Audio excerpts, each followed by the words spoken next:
Well, joining me now to discuss the conflict in Israel and Gaza is a TV host and satirist, Bassem Youssef. Bassem, it's great to have you back on the program. I wish it was under different circumstances. First of all, what is your reaction to what happened on October the 7th? Oh, it was terrible, of course. I mean, we kind of get our news kind of also secondhand because, you know, my wife's family, they live in Gaza. They have cousins and uncles there. And their house also was bombed. We haven't been able to communicate with them for the past 3 days. Communication lost. So we don't know actually what is the how are they doing. But you know, we're used to that. I mean, it's just like it's very repetitive. We're used to that. We're used to them being bombed every time and moving from one place to the other. You know, it's just like those Palestinians. They're very dramatic. Israel killing us. But they never die. I mean, they always come back. You know, they're very difficult to kill, very difficult people to kill. I know because I'm married to one. I tried many times, couldn't kill her. I mean, there's a dark humor there, and I understand why. Because it's not dark humor. I try to get to her every time, but she uses our kids as human shields. I can never take her out. Again, I understand the humor, but to be serious, Bassem, about this.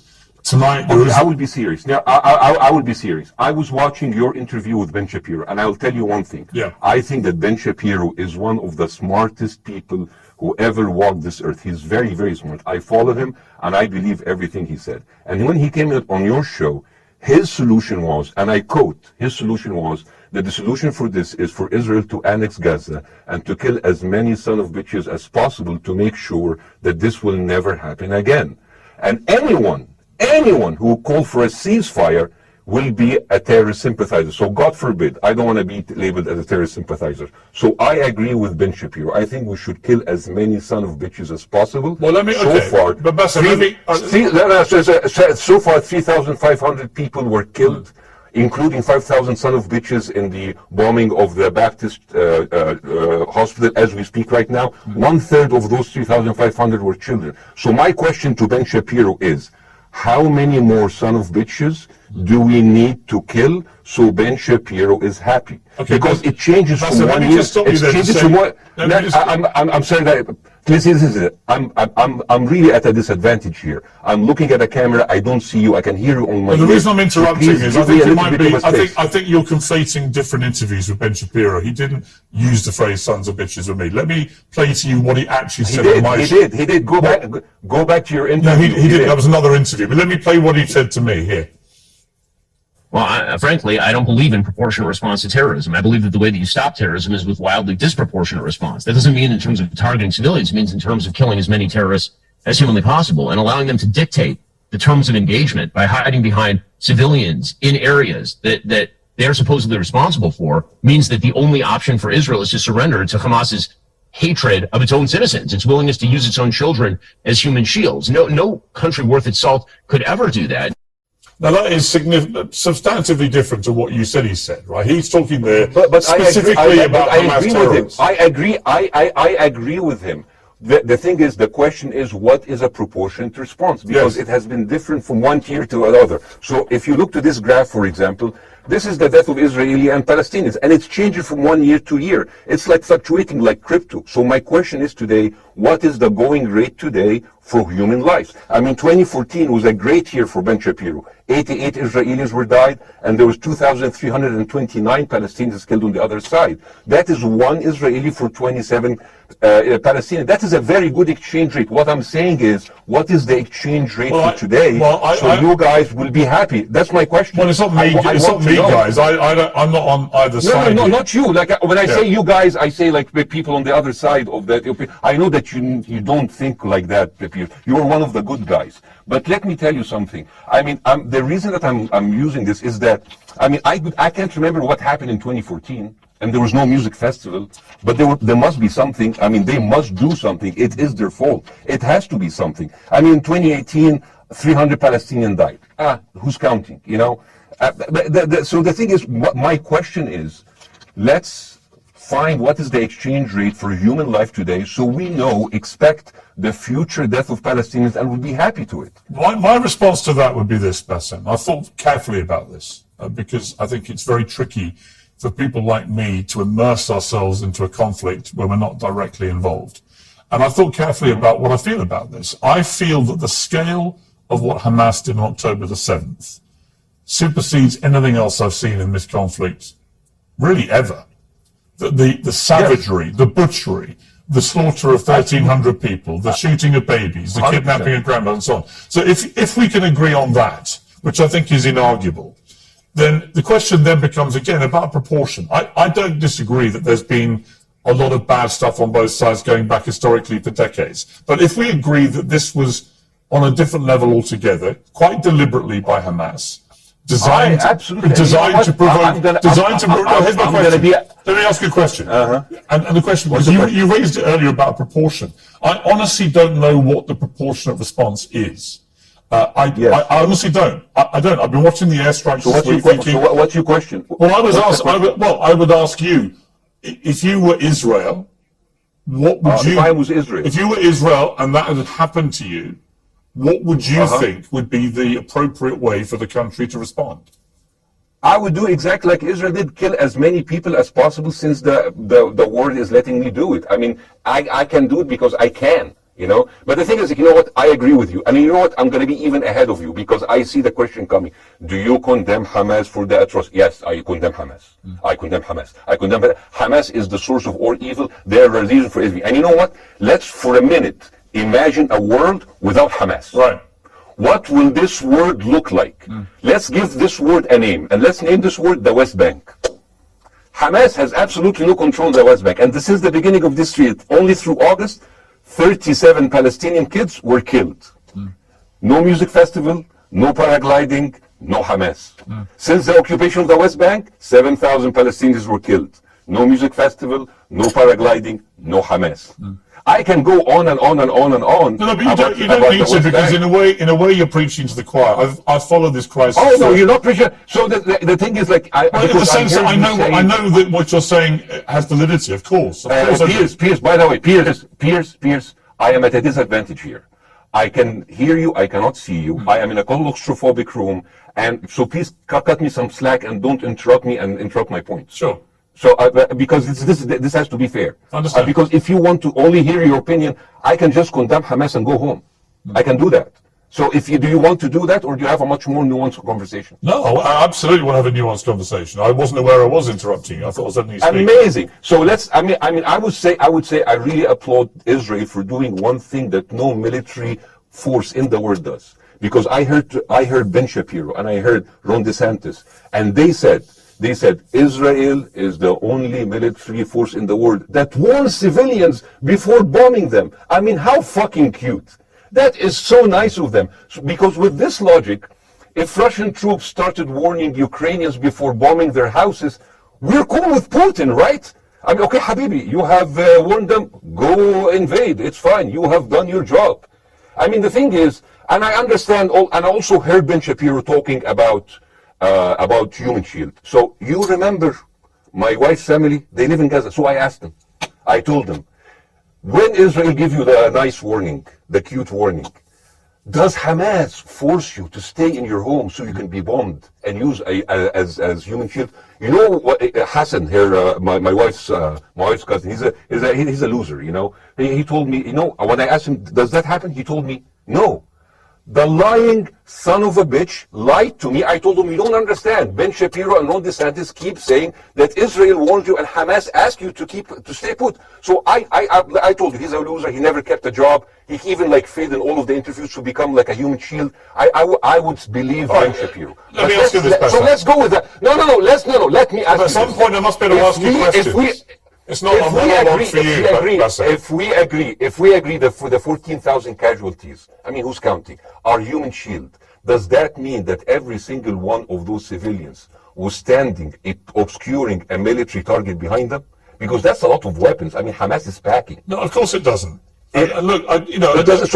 So there's some collateral damage. Lots of collateral damage. Yes. It's fine, yeah. You kill some to save some, and then kill some more. Yeah, I agree, yeah. Well, let me ask you this. Again, it comes back to proportionate response. When the world decided it had to get rid of ISIS because of the appalling butchery they were carrying out, it did so by also killing very sadly, a lot of civilians along the way by doing airstrikes against places which held civilians are inevitable. You said that in the beginning. My point is, it's inevitable. Yeah, but once Israel has decided that they want to get rid of Hamas, and Hamas is embedded with civilian population, I'm very concerned about what's going to happen next. I've written a column tonight saying, I remember the Iraq war, which I opposed, right? I remember all this. So my question to you is, what would you think would be an appropriate response by Israel to what happened? Well, these are years of disproportionate responses of Israel. Right. Did it solve the solution? Did it solve the problem? Did it work before? So it will. Or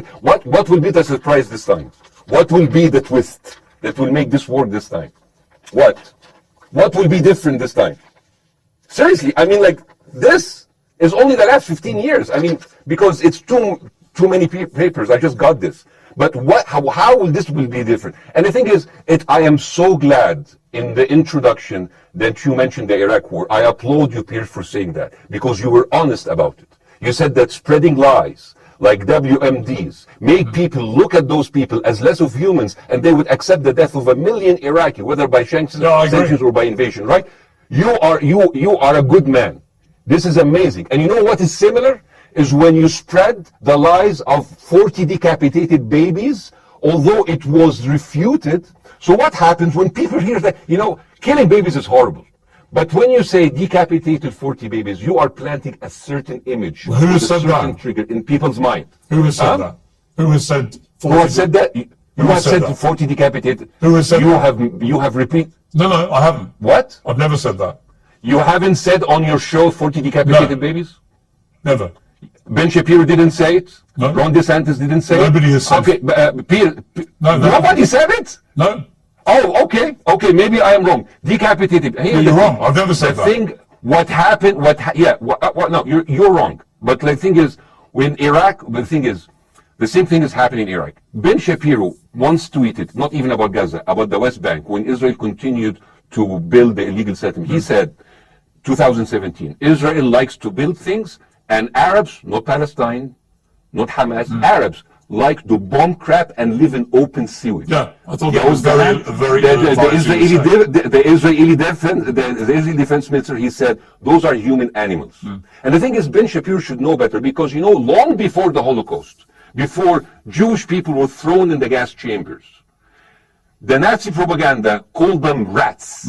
Now, as a human being, I will never accept that another human being being thrown into a gas chamber. But a rat, kill 10, kill 1,000, 3,500. They are son of a bitch. They are human animals who live in open sewage and decapitate babies. And because of that propaganda, Mr. Morgan, that guy in Illinois, the 71 years old guy, he killed, stabbing the 6-year-old Palestinian kid in Illinois 26 times. And he used to play with him. They used to be friends. But he went in, marching into their apartment, stabbing his mother and killing him, shouting, all Muslims could die. Yeah. It took you 80 years to change one word from Jewish to Muslim. And then you transferred your guilt to us and took away our land. Bassem, let me ask you a question. That deal sucks, man. Let me ask you a question. How do we get from where we are now to peace? Well, first of all, you need to change the perception. Nikki Haley, the American presidential candidate, said, we are in Israel in this because it's a fight between good and evil. Now, if you already decided someone is good, he can do no evil. And if you decided someone is evil, it's good to kill them. Killing them is good. You see, the thing is, it is not like something new. I mean, I look at history and I see, I'm sorry to say that, but Westerners has always dealt like this with indigenous people. You first treated them like savages, Native American, First Nation, Aboriginal. They're savages. Kill all the savages. And then when they're almost extinct, you start feeling sorry for them, like animals. So maybe the solution is that we kill as many Palestinians as possible, so the few of them that remains do not bother you. And you keep talking about for another 100 years, he'll become a tree hugger. Let me just challenge you on this. And he will campaign for preserving the 3 You keep talking about Westerners like me. Okay, so let me return the favor. Okay, Hamas is dedicated to the complete eradication of Jewish people. I am not the spokesman for Hamas. I'm not saying you are. Why do you get? I'm not saying you are. Spokesman. You're talking to me. I fucking hate them. Fuck Hamas. Hamas. No, are you happy? You're missing my point. You're talking in a generalized way about people in the West who always talk about Arabs as savages. I don't. No. I'm talking about America. I actually led the campaign. I led the media campaign in this country against the Iraq War. Okay, so I don't see people in the Middle East as savages. You are one of the good ones. But what I would say is, I'm talking about you. You're great. No, it's not about me being great. We love you. It's about the way Hamas behaved on October the 7th was like savages, like a pack of savages. It was the worst atrocity against Jewish people since the Holocaust. There has to be, of course, there has to be a response. So my question to you is, notwithstanding the history, Bassem, what is the proportionate response? But I don't know. But there's no Hamas in the West Bank, and they're still dying there. So what's your excuse? I don't have any excuse. Okay, what's your explanation? Sorry, my earpiece went down. Listen, I don't make any pretense that this hasn't been a massive problem between Palestine and Israel going back to the mid-40s. We all know this, right? Piers, listen. I'm not saying that you're making excuses, but if you are adopting a certain point of view, you have to at least defend it. I'm telling you, there is no Hamas in the West Bank. What is the excuse? Not your excuse. What is the excuse to kill those people? Well, listen, this question of proportionality is one that... No, answer my question! I've been answering your question, you answer mine! It's actually not my job to answer your questions. It's not. Okay, not your job. I agree with you. I'm more interested in you, who has family in Gaza, who's an Egyptian in the Middle East, right? I'm interested in what you have to say. Okay, I'm telling you, I think Hamas is the problem, okay? Right. Now, let's say Hamas is removed. Let's Hamas. I'm agreeing with everything. You want me to condemn Hamas? I will condemn Hamas, Hummus, Hassan, everybody. Guys, so wait. I can't hear you. The earpiece. Damn. Okay. Oops. Okay. Yeah. Okay. I do need that. I think. Okay. Just go back. Is he there? You go back. Can you hear me? Okay, go. Thank you, back. Can you hear Bassem? Yeah, now I can hear you. Okay. So here's the thing. Can you hear? Okay. Yeah. So let's say, for example, Hamas ceased to exist. Okay? Do you hear me? Yes. Yeah. Hamas ceased to exist today. Now, right now, in Palestine, in West Bank and Gaza, 20% of Palestinians go through Israeli prison system, whether imprisonment, whether interrogation, whether torture, and the rest of them, they live a life of daily loss of land, of homes, of life, and they are suffocated by this. So let me ask you something. If you are a Palestinian living in these conditions for decades, would you sympathize with your oppressor, or sympathize with the people who claim they resist them even if they are terrorists? I have made no secret that I think the conditions Palestinians have had to exist under are completely unacceptable. I've said that for years. So the question then becomes, how do you forge peace between two warring parts of that region who for decades have approached peace, in my view, with mutual sledgehammers, with no actual desire to have peace? And I think it comes down in the end to great leadership. And I don't think there's great leadership. Hang on, let me make my point. I don't think there's great leadership on either side. Where is the Nelson Mandela figure here to come through all this hatred on both sides? Nelson Mandela? Yeah, where is that figure? Nelson Mandela actually have criticized Israel for being a horrible state. All of the South African activists have actually called Israel. My point is about how he responded to a country that was so divided. Is a template for how you get to peace, isn't it? I haven't met Nelson Mandela, so I wouldn't know. But like there is a point. There's a very important point here. You know, I want to understand.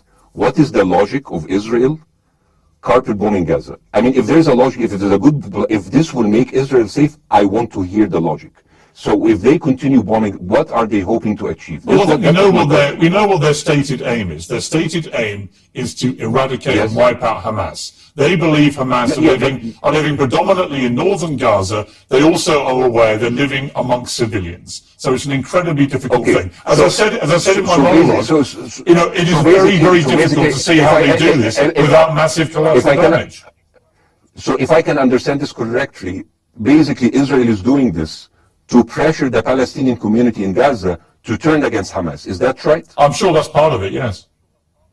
That's part of it. So this is exactly what terrorist organizations do, because terrorist organizations would have no chance beating a whole nation in battle. So they terrorize and they kill the civilians in order to spread fear and terror so they can turn against their government to change their policy or to resign. You have just compared Israel with ISIS. No, I haven't. I don't see any comparison between. It's going to be the headlines tomorrow. Piers, Israel is ISIS. Only amongst people who weren't listening. The comparison, which is more apposite, is ISIS and Hamas. They are both nihilistic terror groups intent on killing as many Jewish people and others as they can possibly kill. And you can't get peace with people like that. Absolutely. You know what? I'm going to do something that nobody done on your television. You know what I'm going to do on your episode? I'm going to pretend that I'm an Israeli citizen. I'm going to put myself in the place of an Israeli settler in the kibbutz. And I want to speak to my Prime Minister, Benjamin Netanyahu. Mr. Benjamin Netanyahu, I have voted for you because you have promised us peace and prosperity and security.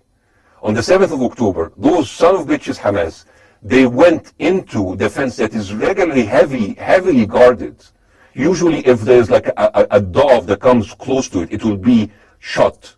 Those people went in and they went for 6 hours before IDF forces was deployed, killing our friends, our families, kidnapping our grandmothers and babies, and went in. I want to ask you, Mr. Prime Minister, after you have fractured the Israeli community and you have fucked our courts, our Supreme Courts, what are you doing with the money being given to you, to the United States? Also, you are carpet bombing Gaza with absolutely no regard to our hostages, our people. I heard a rumor in the kibbutz that you are doing that you let that happen as an excuse to carpet bomb Gaza, so you push them into Sinai. And I didn't believe it. I said, not my Prime Minister, he can never do that. And then I watched an interview for Danny Ayalon. He was your chief advisor. He was also the Israeli ambassador to the United States. And you know what he said, Mr. Prime Minister? He said that the solution for those Palestinians is to go into a vast land of Sinai and live into tent cities temporarily, wink wink, until we build Gaza again, and then we invite you back. يعني عبط احنا بقى. يعني فاهمني؟ We've seen this movie before. So يعني, and when I saw this, I couldn't explain to my fellows in the kibbutz, how come our Israeli government is trading human life for another piece of land? So as an Israeli citizen, I need to hold my Israeli government accountable. And as an American citizen, I want to know all of these money that we are giving to Israel. We're giving them $4 billion every year. Joe Biden said it's the best investment America ever done. Well, if I am in the place of Joe Biden, I would say, sorry, don't speak. I would say, if I was Joe Biden, I would go down and whisper in the ears of Netanyahu and tell them, I hate that investment. They haunt me, like Littlefinger in Game of Thrones. But the thing is, this is the problem. Israel always victimizes itself, and I have never seen a victim putting their oppressor under siege and bombing them 24/7. Israel wants you to believe that they are the victim. Dealing with Israel is so difficult. It's like being in a relationship with a narcissistic psychopath. He fucks you up, and then he makes you think it's your fault. All right, you look at Israel as Superman, but they're really Homelanders. They are shooting and they are annoyed with the splashes. Bassem, I want to say two things. One, if you could just slightly mind your language. We are uncensored, but if you keep swearing, I'm very sorry. We have to apologize to viewers who may be offended by that. I understand passions run high, so let's not get too bogged down about the old swear I apologize to the viewers. I apologize to the viewers for my language. My second question is this: after the sight of dead civilians. After the break, we have the managing director of the Daily Wire, which is Ben Shapiro's company. We were going to interview him on his own, but he's happy to come on and talk with you directly if you are prepared to stay. Well, of course, I can stay, but again, I am. Fuck this I am at a disadvantage, and I would like to have my space to respond. Okay, we'll come back after the break. Because here's the thing. Bassem, we're going to go to a break. All right. When we come back from the break, we'll be you and Jeremy I have news. We're taking a short break, Bassem. We'll be back. Welcome back to Uncensored. For more on the situation in Israel, I'm joined now by the CEO and co-founder of the Daily Wire, Ben Shapiro's partner, Jeremy Boring. Jeremy, thank you very much indeed for joining me. I'm sorry we demoted you earlier to mere MD. You are the CEO and co-founder. You know Ben Shapiro better than anyone, really. I did a big interview with Ben, obviously, the other night, which went around the world and has sparked a big reaction, including from our guest, Bassem Youssef, who's still with us. First of all, you've been listening to Bassem and what he's been saying. What's your response?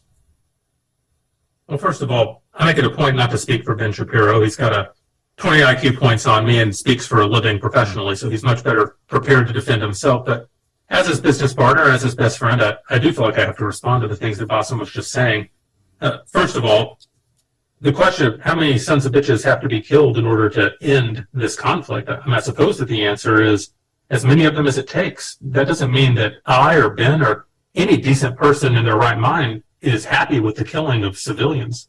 I posted at the very beginning of this conflict that a woman or a child blown apart in Gaza is just as tragic as a Jewish baby killed in one of the settlements. That doesn't mean that Israel's actions and the actions of Hamas are morally equivalent. You know, the tragedy is the tragedy, but the moral equivalency is nonsense. If you entered Israel with the express purpose of targeting and murdering civilians with your own hands in cold blood, that is not comparable to Israel bombing targets in the Gaza Strip and killing civilians as a terrible, tragic consequence. War is terrible. War is an awful thing. That's why decent people don't lightly engage in war, and why Hamas should not have incited this war. You know, we can talk about the history of the Israeli conflict. I'm not a professional political commentator. I'm a CEO. I'm a screenwriter, and I'm certainly not Ben Shapiro. I'm not here to discuss the history of the Israeli-Palestinian conflict, but we all saw what happened on October 7th. And the idea that Israel was not going to react severely to that, or that Israel should not react severely to that, is ludicrous. And Let me ask you. Ben Shapiro should be a moderating voice. That Ben Shapiro should be saying no, Israel should not respond in this situation. That's nonsense. Let me ask you though, Jeremy. The question, which I think is the big question. What is a proportionate response to that outrage on October the 7th, which is the worst attack on Jewish people since the Holocaust? What is proportionate? If it's true, as reports are suggesting tonight, that there may have been a hospital hit by an Israeli strike and up to 500 people or more have died, that would seem to me, if that is verified, and it's not verified yet, you know, we don't know exactly what has happened other than there's been a hit on this hospital. But if that is verified to have been an Israeli strike, that will strike many people as disproportionate. Certainly. Well, first of all, I don't know what a proportionate response is or why we would want it. I suppose a proportionate response would be for 3,000 Israelis to go through the fence, gun down innocent Palestinian women and children, burn their bodies, burn them alive, take hostages, rape their women. No one wants a proportionate response. No moral person could possibly call for a proportionate response. The purpose of war is to defeat your enemy. The West has, in my lifetime, forgotten the purpose of war because the true cost of war is so terrible. The last time the West engaged in war and won it was World War II, and they did it through incredible brutality. They did it by bringing their enemies to heel. That is not a thing to That's not a thing to rah-rah about. That's not a thing to look forward to. As I said, all decent people should avoid war. But I think the sort of lie of the post-World War II, the post-war consensus lie, is that somehow war in which you kill a bunch of people and don't secure victory is morally superior to war where you do secure victory. I would say that the only way to morally justify a war is to win it. Otherwise, the very argument that brought you into the war, this enemy must be defeated, ends up being proven a lie. I mean, Afghanistan, I think America had every right to go into Afghanistan. The Taliban was harboring Osama bin Laden and Al-Qaeda. Al-Qaeda flew planes into buildings in the United States, killed thousands of our citizens, brought the nation into untold agony, pain, and horror. America had every right morally to go in and destroy the Taliban and destroy Al-Qaeda. Yeah, but I would argue, the Taliban now rules in Afghanistan. The war was not won. But that's my point, actually. I've done a column about this tonight for The Sun here in the UK, which is I was editor of a newspaper when the Iraq War happened. I opposed it very aggressively as the editor of the paper. And sadly, we were borne out by events. It was a complete disaster, the Iraq War, in my view. It was illegally contested, I think. And the consequences were appalling in terms of loss of life, 1 million people, in terms of ISIS being allowed to breed and create their merry hell around the world, in terms of complete dismantling of Iraq itself as a functioning country.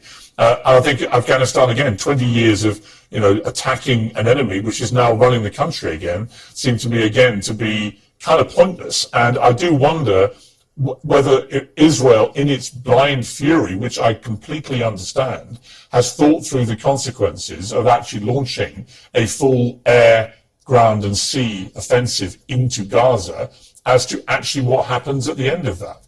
Well, I suppose Israel wasn't really given the opportunity to fully contemplate what the consequences of that action might be, because Israel didn't instigate this war. This war was instigated by a horrible terrorist attack on Israel. And a state is put in a position where it has to respond. Now, one might argue that the very fact that Israel has yet to actually launch their ground invasion means that they are actually making a calculation about what the cost will be, what victory looks like. Any rational person, any decent person can engage in a conversation about what is the appropriate response for Israel. Of course they can. But this sort of moral equivalency thing, I don't think is a sign of decency to engage in a conversation about moral equivalency. Let me bring Bassem back in. You've been listening to this, Bassem. What's your response to what Jeremy's been saying? I'm sorry, I didn't catch the gentleman's name. It's Jeremy Boring. He's the chief executive of the Daily Wire and co-founder with Ben Shapiro of the Daily Wire. Hi, Jeremy. Please say hello to Ben Shapiro and please tell him that I do think he is the smartest person to ever walk the earth. Thank you so much. So, as response to Jeremy, I agree with everything you said. I mean, what is disproportionate? I mean, he just used the examples from Second World War in America, showing that civilian casualty is, I heard his voice. He was very sad, and as he was telling us, it is so inevitable to kill so many civilians because it's something that we cannot avoid. I hear the sadness in his voice, and I know that it's a very difficult decision to kill all of these civilians, because that's for a higher cause. And I understand, but my question, I have two questions. The question is, how can you justify the killing in the West Bank where Hamas does not exist? And if the disproportionate response during over all of these years have actually worked, what will be new this time that did not happen before? I just want to. That was my question. Okay. That was my question. I'm gonna. Okay. So now, if I ask the question, can I say something on my side? Well, Bassem, with respect, Bassem, with respect, I gave you half the show to have your side. Jeremy's had a lot less time. I'm going to have to move on. Bassem, I'm going to have to let you go because we've been on there with you for 40 minutes. Okay. Bye. But listen, bye. I'd like to talk to you again, and thank you for joining the program. I appreciate it. Oh, by the way, my wife's family is all right, and they sent us a house. It's bombed. It's beautiful. It's going to be a good like Halloween theme. So well, I'm very sorry for what your family are going through in Gaza, and I mean that very sincerely. By the way, I don't know them. By the way, I haven't actually met them. They didn't even come to my wedding. They couldn't because they are stuck in Gaza. Okay. And she never saw them because, Gaza is not a destination. Bassem, as I say, we hear their voices and it's, they die. It's fine. It's fine. Bassem, I wish your family all the very best. Thank you for joining me. I appreciate it. I don't. Thank you.